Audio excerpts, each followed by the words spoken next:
If you're currently facing any issues with Windows Media Player on your Windows 11 PC, then I'm going to share with you a simple step that you need to take to fix those issues.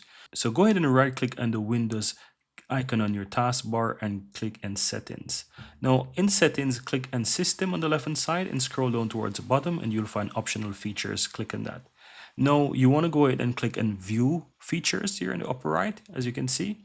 Click on yes when you got the pop-up box there, and it's going to show you all of those different features that are currently there. In the list, you want to scroll down and look for the Windows Media Player.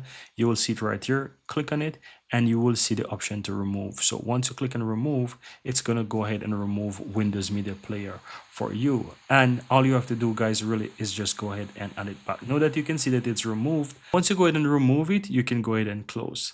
Now I recommend that you add that over again, and so in order to do that, you can go ahead and you can click on that view again and you'll be able to search for it. Here you can see that you can see available features. This is going to go ahead and allow you to see all of them and you can search for it. So if I type in Windows, it will go ahead and find the Windows Media Player again. Just click on that and this time click on add.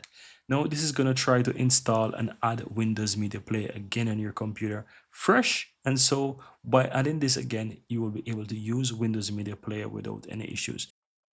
Now, once this is done, guys, all you have to do is go ahead and open up Windows Media Player again, and it should work without any problems on your PC. It will take some time, so you just need to go ahead and be patient and wait for it to install. But I guarantee you, this is going to fix your problem.